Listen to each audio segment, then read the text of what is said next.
Welcome to another edition of Mike and Scott's BS Session, home of the latest news in the bass fishing industry. So pull up a chair and get ready. This is not your mama's fishing show. Okay, enough of the blah, blah, blah. Here's Mike and Scott. That's some good stuff, Mike. I don't know. It's 63%, so 1,500 milligrams of salt in this puppy. Per serving. Per 50 grams. Yeah.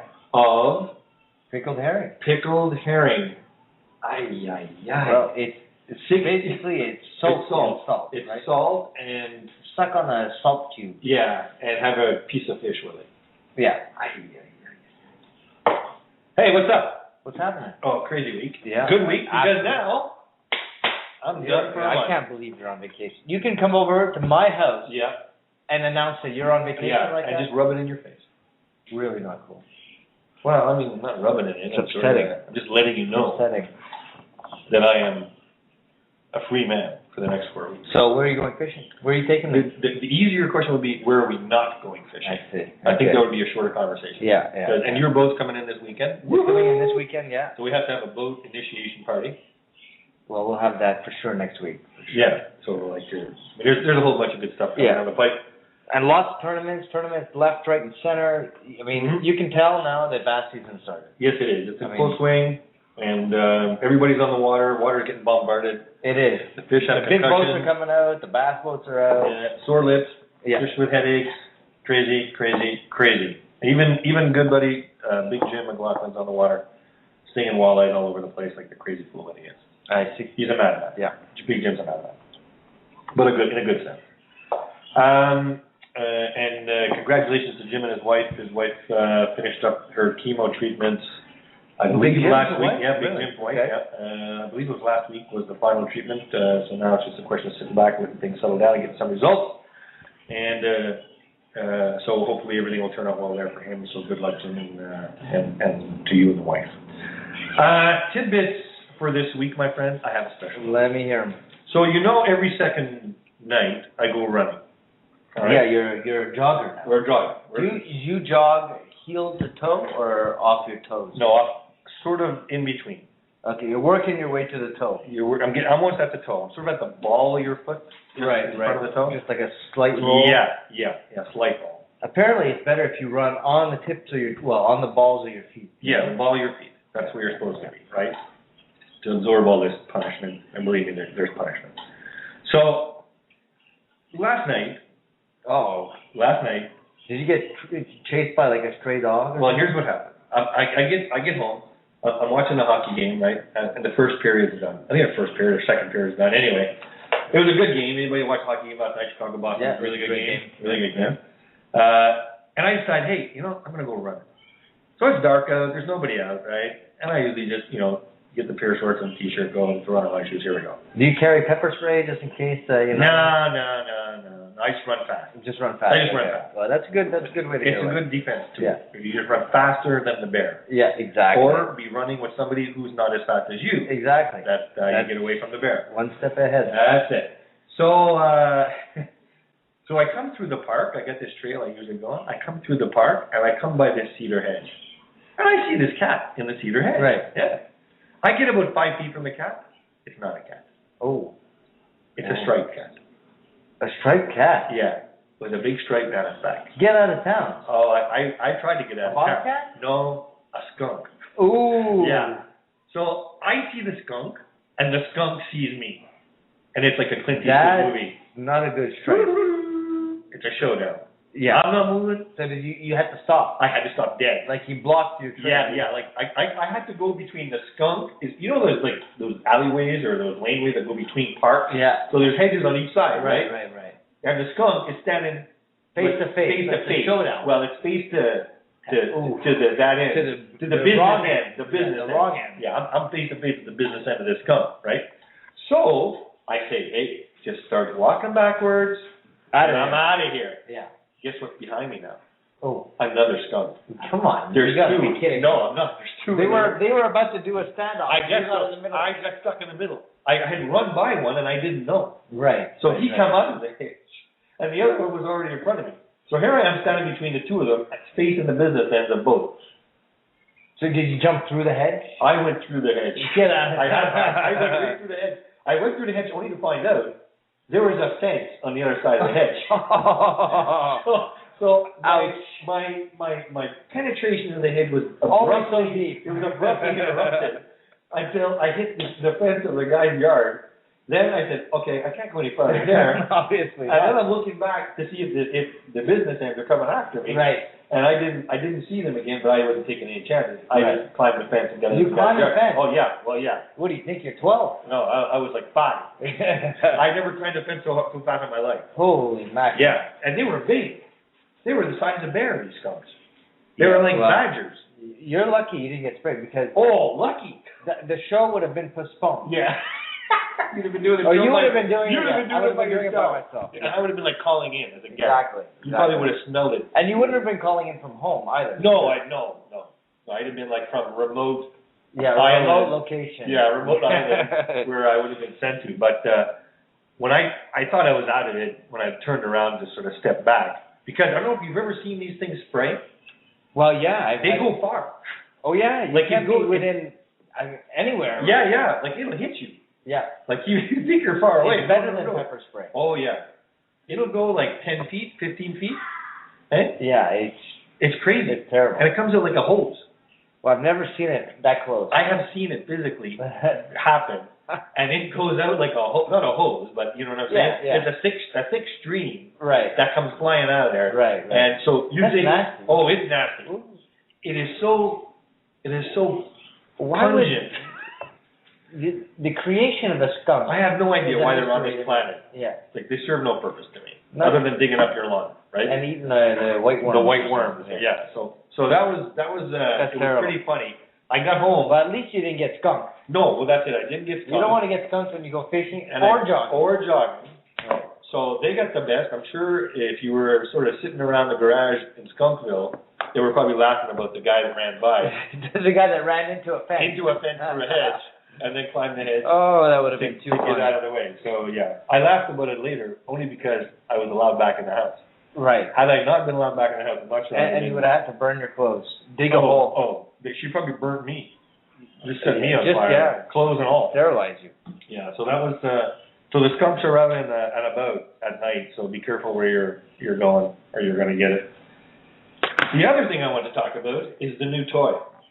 Yeah, you gave in to the hype. This was not a question of hype. You gave in. Because I can tell you now, after a week of ownership, this phone is the bomb. Not only is the screen and the view and ease of use much simpler than the iPhone that I had. It's too big. No, I had the 4S. No, it's not too big. Yeah, look at that thing. No, it's not. Twice the size. That is a sort of the feminine size, and this is the man size. No. Everybody knows it's all about size. Well, and mine right now is bigger than yours. Mine's bigger than yours. It is bigger than yours. That's right. You got to lug that thing around all day long.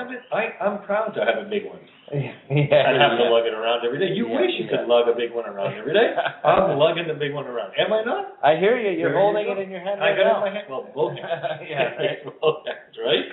So the things you can do with this phone, I'm talking about a phone, by the way, is I would say there's 30 additional things you can do with this phone. Like what? Everybody says that. Like what? Well, let me give you an example. There's so many things. I can do so many things with the iPhone already. I don't know what else. First of all, running programs like Excel, PowerPoint on this thing, it's a joke. It's literally a joke. It's so easy, it's sick. Now, you know, on an iPhone, if you don't have Java, right, you can't do it. With this, no sweat. Okay? That's one. So you can imagine when you're looking at a PowerPoint presentation on here, look at that screen. Look at the resolution of that thing. That is nuts. Oh, it's a TV. It's like a TV. Okay? So we go here. There's Scott Nagy. You see, that's my buddy Scott. He sent me texto. Texto going there. Now, if I want to find out what's going on my phone, it even tells me at any given time, no matter where I am, if I left at that moment, how long it would take me to get home. How long? Yeah. And it takes a look at the traffic. But I don't have to worry about that so much anymore. No, you don't.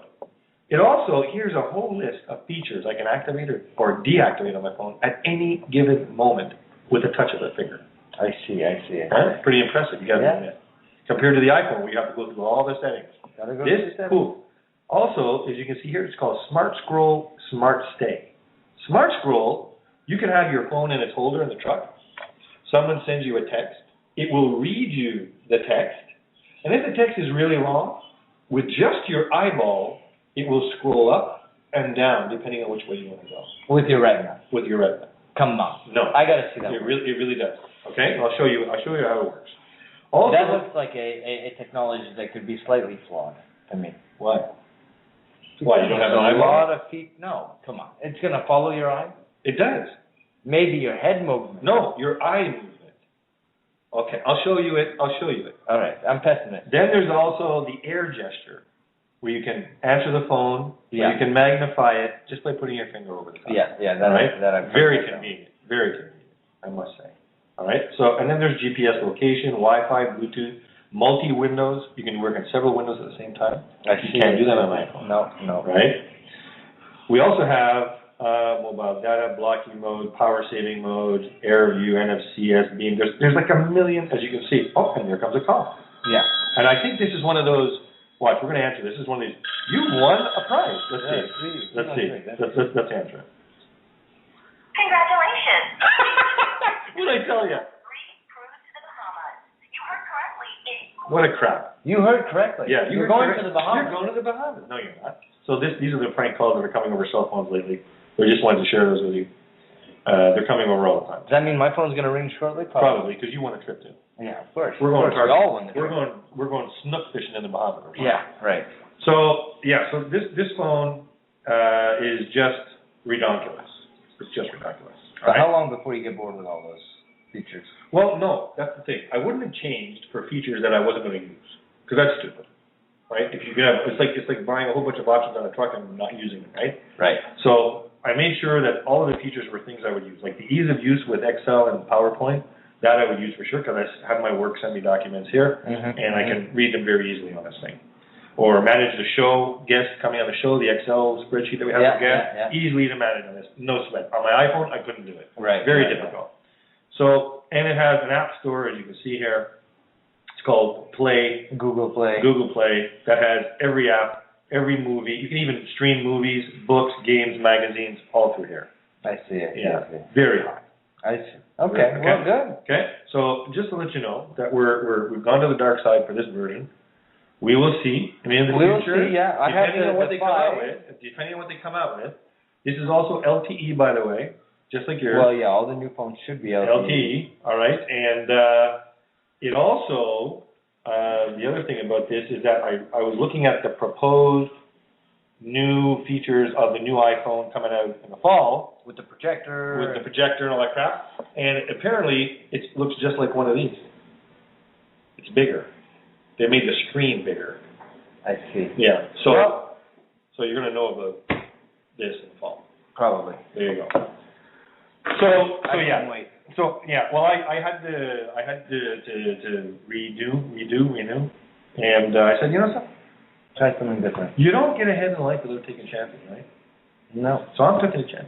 You took a leap of faith? I took a leap of faith. And I'm a Samsung? I'm a Samsung guy right now. Disappointing that I don't have a light-proof case for this one. But they don't sell one? Lightproof is working on an S4 case. So as soon as I get one, another company out there too. No. No. There's no knockoffs. I haven't seen a Lightproof knockoff. Nothing as of yet. Anyway. So we're a Galaxy S4 guy now. So if you want to, and I get all the typical. Oh, look at this, like that. Check this one. Apparently, there are no parental guidances on this thing, right? Oh, yes, there is. There's limitations. Look at that. Come on. What are you doing? Let me try it. Hold on. Well, maybe you should take a minute to introduce our guest, because I think he's going to be calling in like the next minute or so. Okay, well, before we do that, you want to go to a... let's go to a commercial. Let's just do a commercial, pay some bills, and come back and introduce our guest. Sounds good. Bass Cat Boats builds a total performance bass boat that will fit your needs and budget. From the Margay to the Jaguar, Bass Cat will have you covered. no matter your type of fishing or the body of water you call home. For a sure bet on where to spend your hard-earned money, you owe it to yourself to look at Bass Cat. Look them up at www.basscat.com.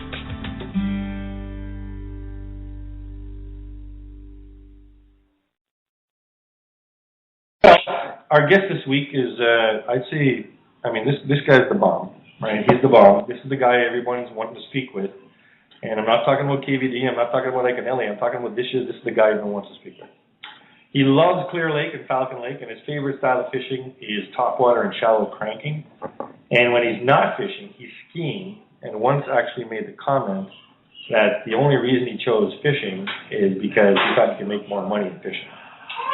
It's a good enough reason for me. Well, I think cash is a good deal in my books, and that's the way we got to go. You know what I mean? So he made that choice a long time ago, but from what I understand, he's a very accomplished skier also. He has finished in the Angler of the Year race top 10 the majority of the years he's been on tour, which I believe are, if I'm not mistaken, 9 or 10 years he's been on a tour. And then it will include, let me check, 2 runner-up finishes to Angler of the Year. So he's been a bridesmaid twice now. So this guy's no stranger to the Angler of the Year competitions, all right? One thing I wanted to talk about tonight, though, that I found really strange after doing a bit of investigating was, have you been watching that Major League Fishing thing, Scott? Yeah, I watched most of them. You did? Yeah. Okay. Yeah. Well, there's been a debate over the years, and we've talked about this debate many times, is who has the better anglers, BASS or FLW? Well, they combined a lot of the anglers, and the first season of it, or not the first season, well, the first season Brent won. Yes. The second season, it was Denny Brower. Correct. Which, Denny Brower, I think he fished both BASS, and I think he's fished some FLWs also. I believe so. So it's hard to say. So, yeah. But it seems to me like it's one up for FLW right now. Well, that's one thing, because the FLW, both leagues, call them leagues, both organizations they're full of great talent, right? Absolutely, we both know without question. It's not a question of saying one's better than the other. And at any given year, one can have a hotter stick than another, depending on the body of water. There's so many variables. It's really, there's no way to really say one's better than the other. Is he dialing in? No, I just sent him a message to see if everything was good. Okay, all right. So it's a very, it's a debate that can go on and on forever. The question, though, that I brought up once I started to investigate I don't think there's a right answer. Well, here's the thing I found strange about this, is if you look at the Major League Fishing, don't you find it strange that there's only one FLW pro in the field this year? In the most recent episode, really? You know who it is? No. It's Mr. Ehrler. Yeah. Well, he's done all of them so He's far. the only one. Really? From the FLW. It's amazing. That is amazing. He is the guy. Yeah, he from is. the FLW. Yeah. Now, you would think there's so many other names out there, right? Yeah. There's so many other names. There's a good list of guys out there that will definitely be competitive. Huge talent. Huge talent. But this time, Brent is the only guy from the FLW out there. Well, maybe we'll get a little insight. Is it already been recorded? Because they do it. Apparently, they do it consecutively. So as far as I know, it's already recorded. And I found it really, really strange that the only single guy, this only solitary guy coming in to Major League Fishing out of the FLW was Brent. Now, keep in mind, like I just said, the guy's been fishing, the tour for about 9 or 10 years. Every year, basically, he's been finished in the top 10 of Angler of the Year. Twice he's finished second to Angler of the Year. So this guy has been consistently hot. And if you look at his earnings also, for the amount of time that he's been fishing professionally, $2 million over 9 years is a lot of money. It's big money. It's a lot of money, right? So the guy's done really, really well. So maybe it's based on that, all right, that they allow Brent to carry the banner. I don't know, but one thing's for sure. Let me just take a look here.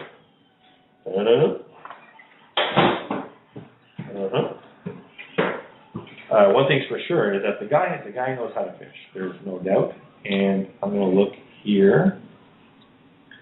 Right here. And oh, actually, I don't have anything on him. You do. Do you have email?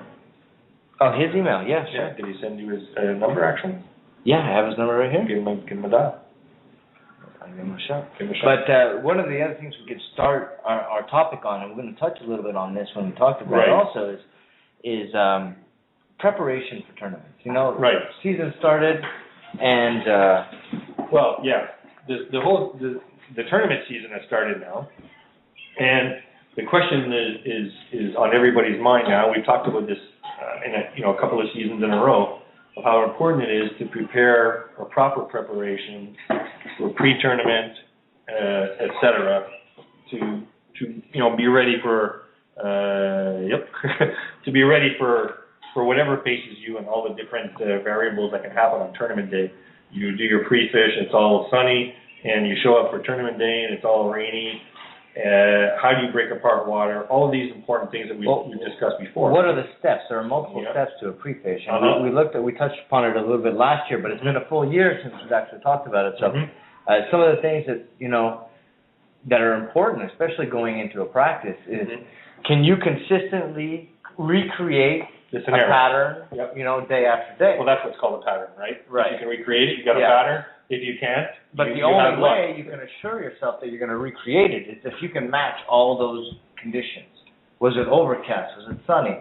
So what is it you do going into a tournament where you had 5 different days? Well, a good example of patterns that hold and patterns that don't is our good buddy Ken Golu, right? Ken's last couple of tournaments, Ken's had some really good starts to the tournaments, and like on day 2 or day 3, everything goes south in the pattern, and you're out hanging, by the short and curlies essentially on that day where you can't just get the bite going. Yeah, you have to scramble to try and make something work. Yeah, get 5 fish. Just get 5 fish to the scale. Well, that's happened to all of us at some point. For sure. And for sure. And that's when your practices and the notes that you take during your practice are really going to come into play. And that's another thing we discussed, right? How do you manage data from one tournament to the other? How do you manage data season over season and ensure that when you go back to the following year, you don't have to go through all the same steps that you did the year before. You're not starting from zero. You've got some good notes, good logs with some pertinent data points, and you can start from there. So it's not like you're starting from scratch all the time. Well, with that much data that you can accumulate over years, a desktop computer, a laptop computer can become very valuable.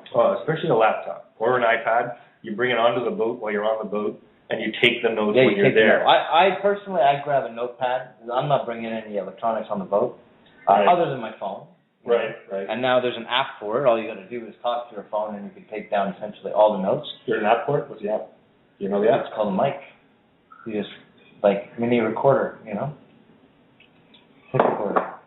Don't even go there. I'm not saying that. There is another app for it. There's a fishing app also. That you take a picture of your fish, and then you can record all the notes along. What's that app called? iFish. It's called. Is it really called that? Yeah. It's called iFish. Yeah. And you take a picture of the fish and you talk to it. Yeah. Let me think of it. Fishing calendar. Fishing calendar. Yeah. Fishing. I think there's iFish too, but I don't have the iFish here. But so there are many ways to do it. Personally, I'm old-fashioned. I like the pen and paper route. Is that it there? Yeah, that's the one. Yeah, there's 2. Yeah. I have Fishing calendar light. That's the cheap one. So it's $1.99 this one. This one's $4.99. Yeah, exactly. Well, I got the $4.99 one. Okay. So you got the lunar fishing calendar. Yeah. That's something. Do you believe in that stuff? The lunar fishing calendar? Well, unfortunately, I guess that's a no. No, technically, I don't really believe in it. I think you can make a good day of fishing on any given day. Right. But saltwater fishermen don't have the same view on that. Yeah, the tides and everything else. It might change. Right? And even this time when I was in Florida, the tides, because of the moon phase or whatever period it was in, the tides were very minute. Not a lot of water would come in and out. The levels wouldn't change that much. Well, let's finish the introduction of our famous guest tonight. Holy speech impediment. Yeah, his career earnings are over $2 million with 8 tournament wins, career top 10 finishes, 31. Wow. That's incredible. It is incredible. Total events fished are 95. So basically 33%. Yeah. Of his tournament. He makes top 10. Top 10. This guy is ridiculous. He's a sick stick. He has 9 years. I can confirm that on the FLW Pro, and his largest bag of fish thus far is a mammoth 31 pounds. I like to hear how he got that. That's a giant bag. This guy is, like we said, this guy is the guy that everybody wants to talk to. Ladies and gentlemen, everybody welcome Mr. Brent Ehrler. Brent, how are you doing tonight? Oh, I'm doing well. Thanks, guys. I appreciate it. Thanks for having me on. Well, welcome to the show. We're glad to have you on. And it's been a long time that we wanted to get you on the show, and I'm glad we reached out and that you agreed to come on. Our listeners are big fans of yours, and we're anxious to hear a little bit what you have to say about how you go about fishing tournaments and what your secrets are. So yeah, that's for sure. Brent, you got it. When we were talking to a lot of the listeners of the show and asked them, that we let them know you were coming on, and some of the things that they wanted to know about you, and obviously you've got a lot of friends here up north, and they'll be following you for the rest of the year because this race this year is very tight.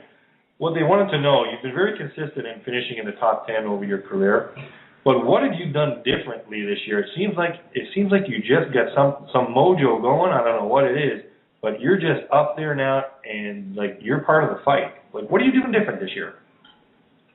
I haven't done anything differently this year than I do in the other year. It's just something that you try and take every tournament, one tournament at a time. I don't look at, I don't really fish one right now thinking about the next one. And, the other thing that I do is, I go out, and what I've really caught myself doing this year is basically trying to find the fish to win. I know I can catch them a certain way, but it's not good enough to do what I need to do. It's something that, for instance, if you find a significant amount of fish, they're smaller though, and it's kind of one of those things where you go, well, that's great catching them this way, but it's only going to be good for a top 50.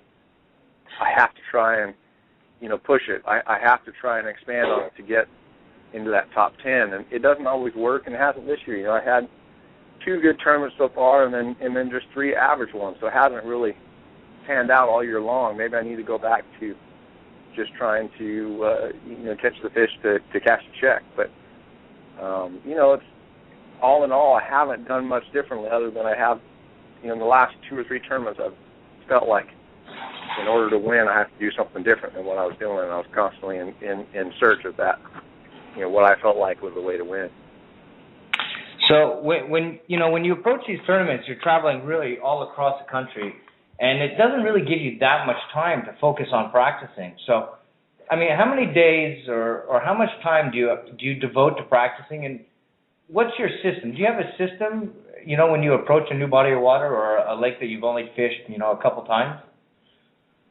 Not necessarily a system. I definitely have, a few habits. My thing is to practice hard. I like to practice from sun up to sundown, and I'll be tired at, especially now these long days.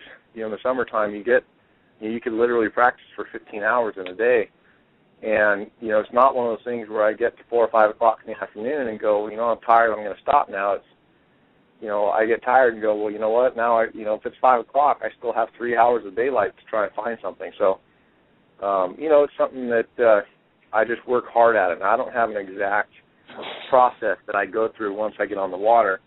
It varies from lake to lake, and it's just something that you have to go out there and try and find a key to get you going in the right direction, and hopefully find that key early. The sooner you can get onto that little pattern or key, the more spots you'll find and the better areas you'll have for the tournament. Now, the tougher ones are when you're searching all the way up to the last day of practice. And for us, we're only allowed 3 days of practice, and so it's difficult when you get to bodies of water that you've never been to before. So it's tough to break down the lake in 3 days, and maybe you get on that key a little bit late in practice, and that's fine. You can expand on the tournament, but if you got on a key early, you're going to have more spots to fish throughout the entire tournament. Interesting approach. And you obviously, you say you're fishing from sun up to sundown, Brent. That means you're probably fishing beyond the standard tournament hours. And so, I don't know, say a tournament, you're back at weigh-in around 3 or 4 o'clock in the afternoon. You're saying you fish way beyond that, and you believe that still does benefit you as far as your preparation for tournament day, right? Yeah, no, it's, I've had people ask me, what I do if I find fish, one afternoon in practice, knowing that it's after the tournament hours for the tournament, why I do that. And to me, it doesn't matter. If you find an area that has a lot of fish, that's where you need to be. And time is less important. I mean, believe me, sometimes it's a key. You got to be in the first 2 or 3 hours of daylight, or maybe it gets better in the afternoon. But to me, just finding those areas that have the fish, I want to know that my bait, when it hits the water, is around fish. I don't want to be out there just searching in the tournament. I want to be somewhere where I know there's a lot of fish that live, and maybe it's not the right time of day, but again, if enough of them are going to look at it, one of them's going to, bound to bite it. Yeah, interesting. Yeah, that's a great way to look at it. Typically, when the season starts up, Brent, and we've looked back on your results over the past few years, you usually, if you're starting out or it's early in the season, Okeechobee seems to throw you curveballs a lot. And if there's any tournament, not that there's many, but there's any tournament, I guess, in comparison to the others that you I wouldn't say struggle, but don't do as well, it would be Okeechobee. But this year, you seem to have turned it around on that body of water. Did you do something different? I didn't practice any differently there than I have in the past. I think I just, finally got around an area that had some fish. It has to be. I don't really feel like I learned anything differently other than I just got around the right group of fish and, the right couple of areas. I was catching them, and, it wasn't like I had one spot. I was catching in several areas, but it was something that it just felt better this year, but it wasn't like I turned a new leaf and now I know. It's just something that I just, by a sheer amount of time I've spent there, I finally got around some fish. Okay. That's wow. I mean, it's sort of like everything fell into weird. Just fell into place. Into place for him this year. It didn't change anything. So the bite wasn't any different. Was it a flipping bite? What type of bite was it on Okeechobee this year? It was a little different, and that's probably why it helped me out. It wasn't really dominated by that heavy mat flipping type fishing. This year it was more of an open water. I caught them on a spinnerbait. I caught them on a vibrating jig. I caught them on a swim jig. And when I flipped, I actually caught quite a few flipping. And when I did flip, I was not flipping the heavy, thick mats with an 1.5 ounce weight. This type of stuff I was flipping were sparse reeds and reed points and, fishing the reeds and tulies and not necessarily the big, heavy matted stuff. And so that's probably why it helped me out, because that's not necessarily my strong point, flipping those matted, grass mats. And so to me, I think the fish were out there in a little bit more open water, and it was easier for me to catch them. Okay. Brent, I know you're a big fan of the crankbait, et cetera, and the fast fishing. And it's funny because who was on our show last week, Scotty? Clark Wendland. Yeah, Clark Wendland. And Clark's also a big fan of power fishing, et cetera. If I was going to look at, from your perspective, if you have what are your one strength and one weakness that you would pick out there, what would they be? I'm sure one of your strengths would be obviously your power fishing, your fast fishing. I'll let you go at that. But what would be a weakness that you'd like to maybe brush up a bit on? I think one of my weaknesses is that I try to do everything in practice. I try to catch them on a crankbait. I try to slow down and catch them on a worm or a jig. You have a guy like Clark Wendland. He's a specialist. He's very good at power fishing. He's very good at moving. If it's a spinnerbait and a shallow crankbait, Clark is going to shine. Now, for me, when I go out, I will go and throw the crankbait and run fast, or jerkbait or topwater and run fast, and then I'll slow down and go and do this and do that. And I'm constantly going back and forth between one thing and the other, which sometimes helps, and other times I think that if I could get onto that key that I talked about earlier, if I could get onto that sooner and do nothing but devote most of my practice to that one thing, I think I could be better at that. I think my results could be a little bit stronger, because I end up wasting. I look back at the 3 days of practice that were allowed, and I go, well, the first day I fished nothing but shallow. The second day I fished nothing but deep, and the third day I split it up between deep and shallow. And when the tournament started, I went and caught them all shallow. Well, if I got up to that key sooner and practiced for 3 days shallow, then I probably, would have done better in the tournament. So, to me, not being a specialist in any one technique, I think I do end up wasting a lot of time out there in practice. Oh, okay. Interesting. Wasting time in practice. It's on the water. It's on the water like 14 hours. We've talked about it many times. Yes, we have. He referred to it as wasting time, but it's also referred to as eliminating water or technique. Yes, that's it. True. Which is critical. That's definitely the case.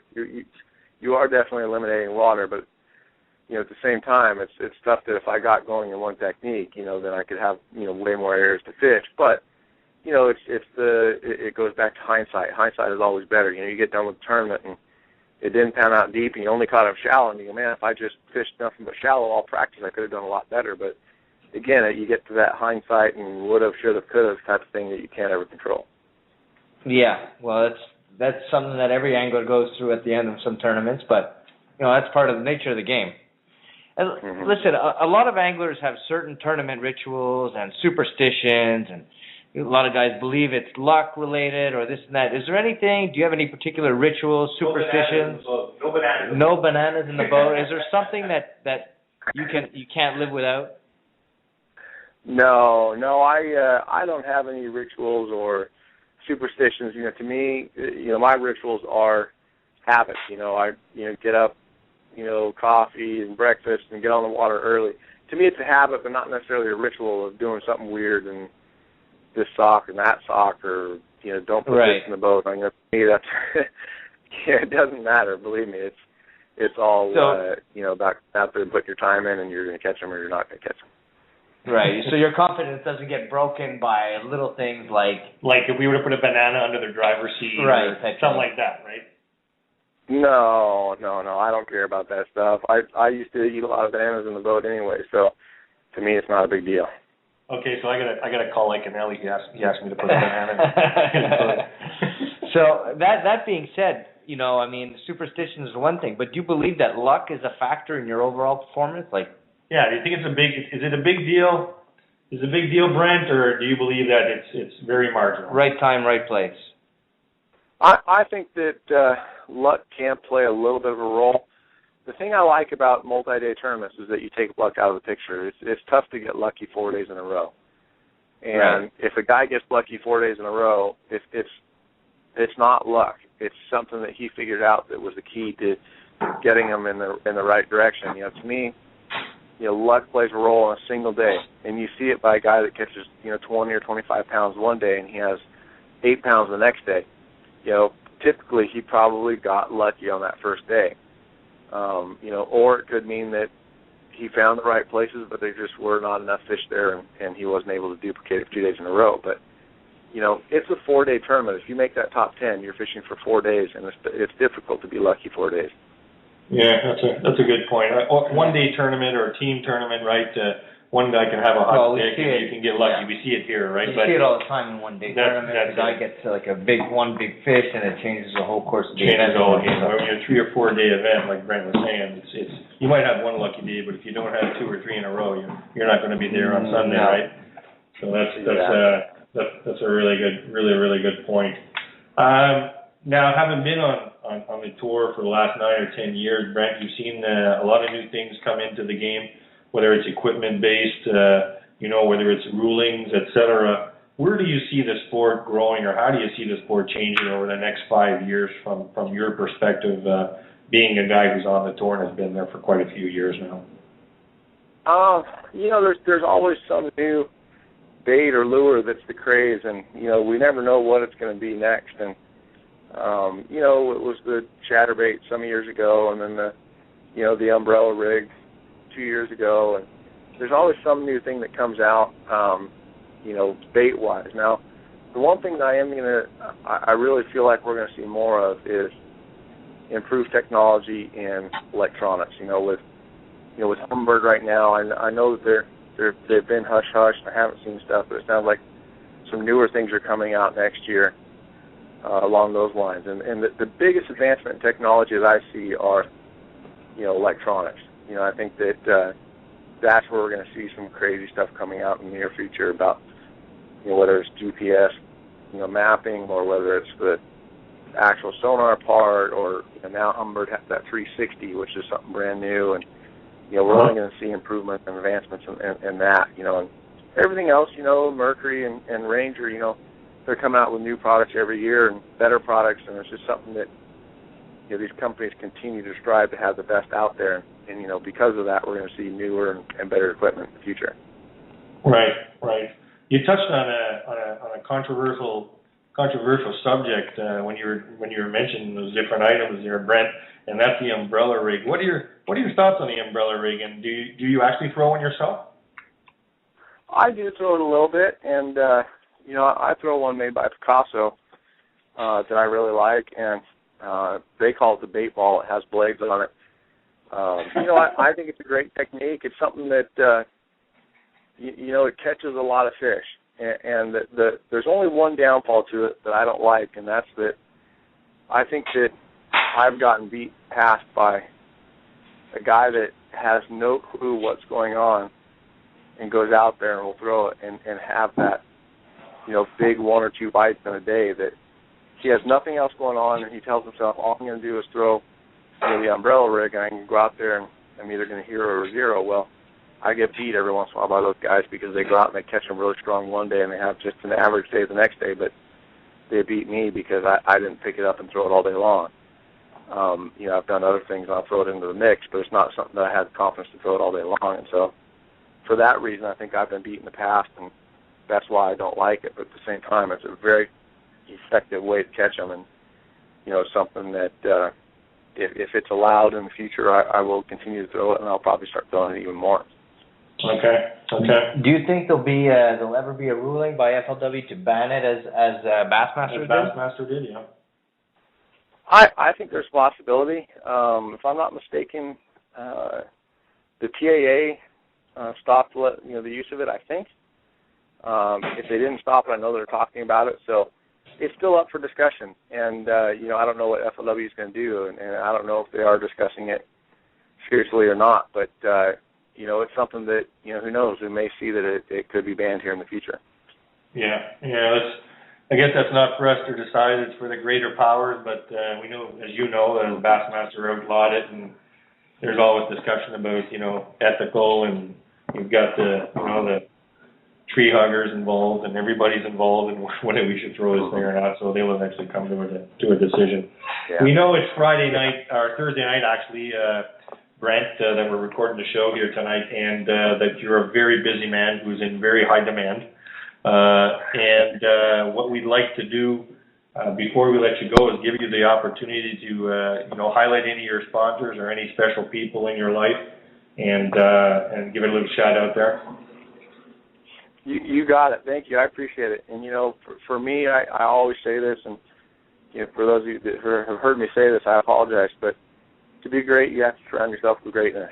And for me, it's my sponsors and my family. They have really put everything into me, and have given me the ability to go out and do this for a living. And when it comes down to sponsors, I honestly believe that I am involved with the best ones out there. And the ones on the top of the list, Ranger and Mercury have done so much for me in the past, and Lucky Craft. In fact, if it wasn't for Lucky Craft, I would have never even started fishing the tour. I would have only stayed out west and fished the local tournament. So Lucky Craft has really given me the opportunity to go out and do that. And then now, the backing with Mercury and Ranger has just been, unbelievable. It's something that, again, if I didn't have them involved and I didn't have the confidence in them, I would not be competitive out there. And because of my confidence in them and their confidence in me, we've really done a lot of good things together. So, those three have really, benefited me the most over the years. And again, all my other ones, it's like a fluid machine. You have to have everybody, and that's Sunline, Fishing Line, and Gamakatsu hooks, and I just recently started doing stuff with GoPro, which I've had some great camera footage out there in the tournament and in practice that I'll have out on my Facebook page soon. And it's just great being involved with these people, and Gary Yamamoto Custom Baits. and just giving me the ability to go out there and do it, and have the belief that I'm going to represent them well, and believe me, I use all their products, and they make me a better fisherman because of it. So I really do appreciate all their help. And just one more question: what boat are you running this year? This year I'm running the new Z520C. And what they've done with that boat, Ranger took kind of the designs of the 21-footer and put the layout similar to the 21 into the 20. And to me, that was one thing I talked to them about in the past. I go, man, if you could take that layout of a 21 and put it in a 20, that would be the best boat ever made. And they just did that this year, and it is by far the best Ranger that has ever been out there. It's more fun to climb into that Ranger than any other one I've ever been in. So it's really cool to get out there every day and have the opportunity to fish out of that boat every day is pretty amazing. That's pretty cool. Well, Brent, listen, we'd like to thank your sponsors also, because without them we wouldn't get to watch you do what you do and display the talent that you have, and have the opportunity to let everybody just appreciate just how good you are at catching fish at that level. And it's always a pleasure to watch you when we're watching the results come in, or watching the events on TV or any we're able to hook up with in person and watch you get out there. And we're looking forward. And as I said, you got a lot of fans here up north that are cheering for you in the Angler of the Year race. We know you've been a bridesmaid twice in this contest, and it's time for you to step up and take it this year. We're all looking forward and cheering for you here up in Canada. So I don't want to keep you too much longer here tonight. I know as I said, you're very busy. So again, Brent, thanks very much for taking the time for being with me and Scott on the show. And good luck, and keep plugging at it. We're here cheering, buddy. All right, thank you guys. I sure appreciate it, and thanks for having me on. I really do. It's been a lot of fun. So thanks again. All right, take care. All right, thank you. Bye. See you. Take care. There you go. This is the guy who, at the end of the year, could be wearing the crown of Angler of the Year in the FLW. Very well could be. Just a few points away. Just a few points. He's within sniper distance. And as a matter of fact, if he needs us to take care of Andy Morgan for him, just well, I can. First of all, Ike calling and telling me to put the banana in his boat. Ike's got to stop that stuff. These Jersey guys. Yeah. I'm telling you, bad news. Yeah. Who's the other guy there that's from Jersey? They're all related to the Sopranos some way, somehow. Yeah. The Jersey connection. And there's another guy from Jersey, too. What's his name? John Cruz is also from No, yeah, Cruz is one. There's a third one. Hackney. Greg Hackney's from Hackney, I believe, is from the Jersey area. All making sense. It's all starting to come together. Yeah. It's all starting to come together. So just watch your boat, Brent. That's all we got to say. So that was pretty cool. Well, that was an enlightening interview, and when one of my favorite questions is that superstition thing. Yeah, I know. And it was funny. A lot of guys won't admit they have superstition. No. They won't tell you. Well, he seemed pretty sincere. He did. But it's when you get him alone, face to face, then you see it. Yeah. Don't do that. Don't do that. That's not good. Yeah.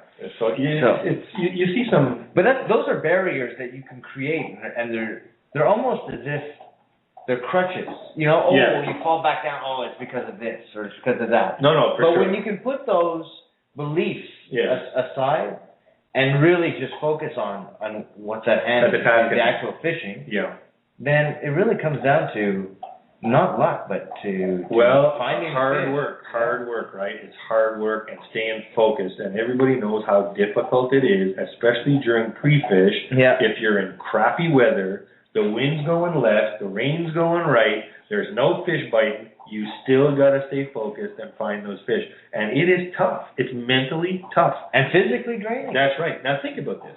Here in Canada, we're typically used to fishing with two guys, right? Doing our pre-fish. Yeah, we got team tournaments. These guys are solo, dude. There's no chit-chat on the boat. No. You're talking to yourself. Yeah, it's lonely up there. It's very lonely. So you're doing all of this work by yourself. So there's nobody on the boat to share the pain. Yeah. Right? I agree. 12 hours, you heard them. Right from morning till sundown. But, and also in a sense, when you're fishing alone, or if you're alone on your boat, or even if you have somebody else on the boat, your primary focus should be your practice. For sure. And a lot of times, if you're with your good buddy on the boat, Yeah. you're practicing for a tournament, Right. and all you're doing is dicking around, then that's not going to be very good. You're burning time. You're burning time, and you're not using the time you have really efficiently, right? You're not breaking it apart and following the process. So it's not always fun. Like when we were fishing a tournament, and it's pouring rain. Yeah. You got a 40-kilometer-an-hour wind. Yeah. You got to focus. Coming at you sideways. You got to focus, right? Because somebody, like we've always said, is going to figure it out. Absolutely. Oh, under any condition. It never, ever fails. Somebody figures it out. Never fails. So it's not like you can say, well, it's windy and there's 4-footers and it's raining. The fish aren't going to bite today. Well, guess what? I don't think I've ever seen a tournament won with like one fish. No. Neither have I. Ever. It's always been, ever. Ever. I've never seen one with anything other than 5 fish. Right. So if you can catch 5 fish, you're in the running. You got a shot. You got a shot. So don't ever give up. Just keep on fishing. So that's a good point from Brent. That's the tip of the day. It's the tip of the day. Stay focused and keep plugging that and keep throwing that lure out there. And a lure that's not in the water will not catch a fish. Yes, if it ain't wet, it ain't gonna get bit. It ain't gonna get bit, right? Some of the upcoming events, Scotty. My vacation. So many of them. My vacation. That's one. You keep rubbing that in. Well, I just like want to remind you. in the wound. I just want to remind Thank you. Just in Very case much. you had forgotten. Oh, yeah, that's right. Yeah. That's 4 weeks. While I got 6,000 bricks to install. That'll be 1 month. Well, I come back. Painting. Hey, you want to paint? Hey, wait a minute. I need a painter. I just got an idea. What do you got? I'm going to come over with my lawn chair. One of those little drinks with the little umbrellas in it. Yeah. Some sunscreen, of course. And you're going to make me margaritas all day? And I'm going to watch it. Oh. That's not what I was looking for. Oh. Okay. There's enough watchers on my job site. Enough guys with their hands in their pockets. Thank you very much. Or their hands somewhere else, right? Well, I don't need to know about that. No, we don't. We're over the next 4 weeks. You're going to be hearing a lot about tournaments, fish. Me and Scotty are going to be getting on the water. You're going to have some tidbits. We're going to record on the water and some interviews and all kinds of good stuff coming up over the next 4 weeks.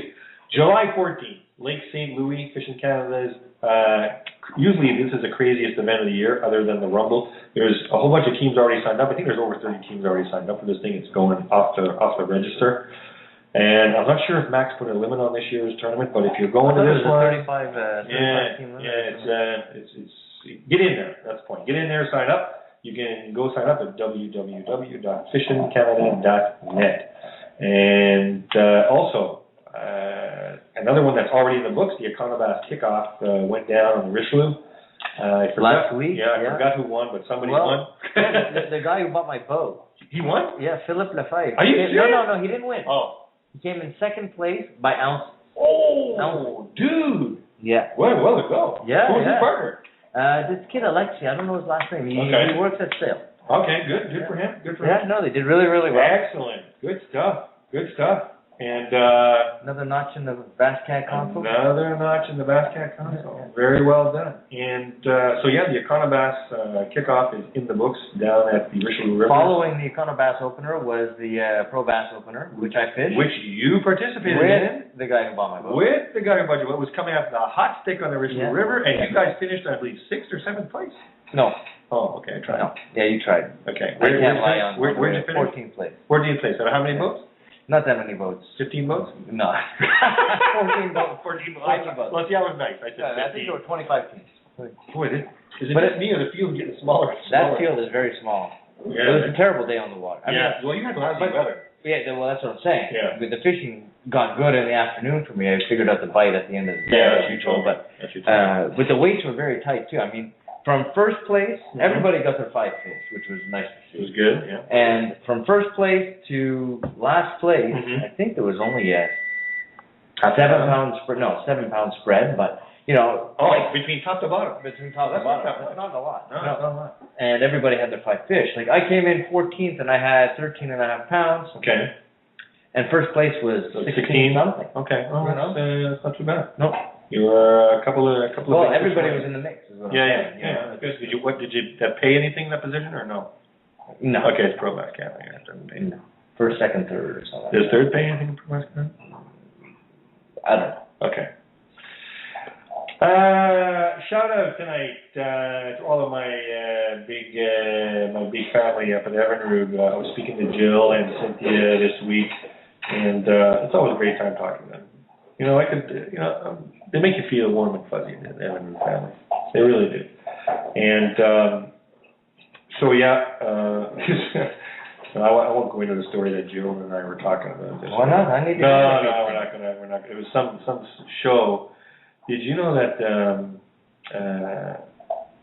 there's a show on TV? You're a gossip. No, listen to this. There's a show on TV in the States, all right, that's called something to the effect of, it's a fishing show, all right? It's called The Best Hooker, or The Hottest Hooker. The Hottest Hooker? Something like The Hottest Hooker. Really? That should be on WFN. Well, I think it should be on a couple of channels. Yeah. Late at night. Yeah, exactly. Late night fishing show. Late night fishing show. So, anyway, so you went into a story about the hottest hooker or something like this, and it's a pretty funny story. I'll tell you off the air. But we had a good laugh about that. And I gave her a couple of suggestions for different types of swag that Evinrude should look into developing. And one of them is an arm strap for runners to put either your iPod in or your phone in, because you don't run, right? You're the guy with the bad knees? No, I don't have bad knees. I just don't like to run. You just don't like to run. Okay. So the people that like to run, you're going to carry this thing out of your hand or your pocket, right? Yeah. The earphones are bouncing all over the place. So this arm thing lets you stick it in there, and it just doesn't bother you. Right. All right? Right. So she said, you should think about this.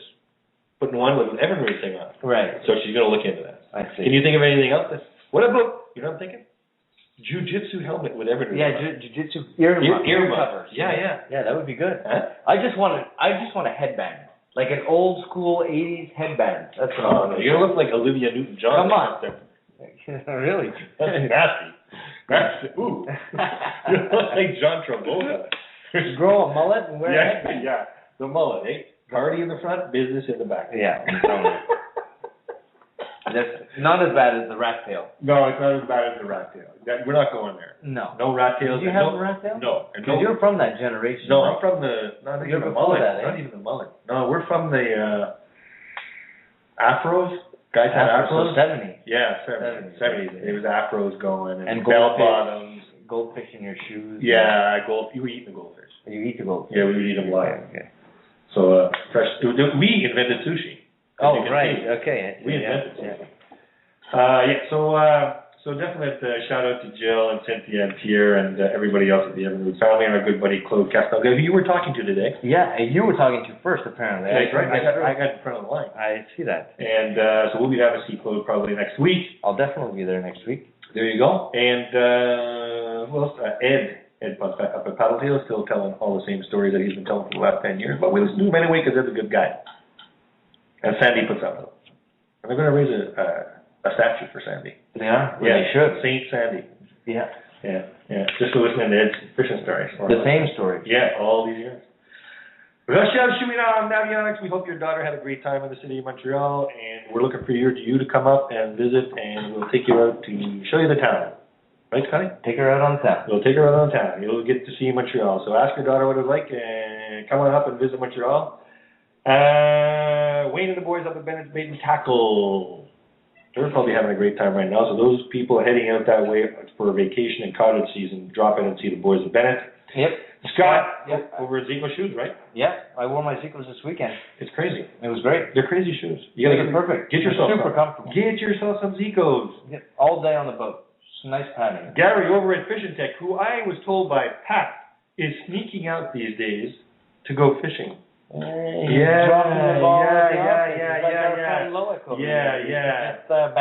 Just sneaking off, and all of a sudden Gary's doing some pre-fishing for a certain tournament. Oh, really? Yeah, on a certain body of water that starts with M and ends with H. Good. All right. Is there an A? There's an O. Give me an A. There's an O. I don't There's know. 2 R's and an I and an S. So Gary's out there doing some fishing because he's got the backlog from his work. He's caught up finally. So he actually caught up in his sleep too. He's starting to look somewhat like a human, which he wasn't there for a while. He was working way too hard. He's going 24/7, the guy, but he's got everything going. So hook yourself up with Fishing Tech. A lot of the pricing, by the way, on our ripples can all be acquired at Fish and Tech. So look Gary up at fishandtech.com. Also, Jean-Martin Landry, our good buddy who I was speaking to this week, and Ken Golu. Ken, one tournament left to go, buddy. One tournament left to go. You got to pull it together and get in there. We're looking for your name when it comes to that classic. So, buddy, let's go. Sponsor recognition, as we mentioned earlier, Claude Gaston, Gabe Benoit Blais, and Derek the Man Lemieux, who's rented a new house, and there's going to be a housewarming party. I can't wait for the invitation. Oh boy, look out! You think we're You better invite me. Yeah, he's like in his early 20s. That's all the reason. Paddletail Tackle, where they talk bass fishing, and the Ego S2 slider nets. Let the revolution begin. You got to try these nets; they're sick. Navionics, making sure you get back on both land and water. They get their new chip, should be out now. Yeah, it is. I saw it on the website. There we go. New chips released. Go see it. Hottest thing in navigation right now on the market. Power pole. Yeah, nothing holds your boat stronger than a power pole anchor. My 10-footer, my friend. I got a ticket. It's a bomb. I got a ticket. What? Yeah. Well, yeah, they sent me a ticket from China. Huh. Get it? The pole? Yeah, I got you. Yeah. It popped out in China. That was terrible. Do you have strong? You tripped somebody. Yeah. You tripped a pedestrian. Yeah. They thought it was a chopstick. Yeah. Mustang Survival. They save lives for a living. Look them up at mustangsurvival.com.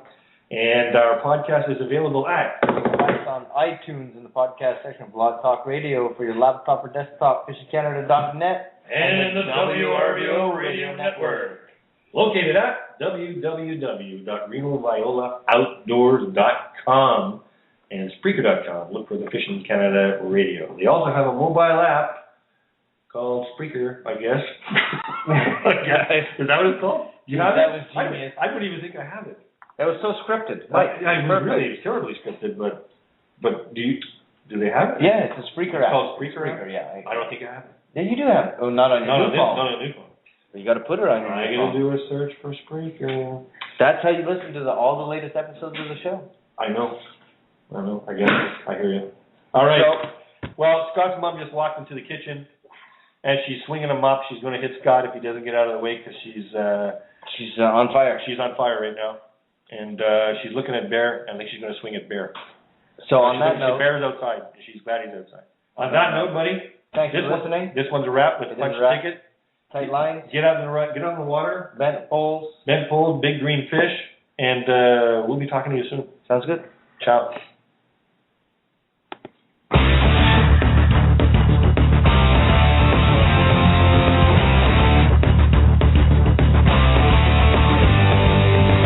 This one's a wrap.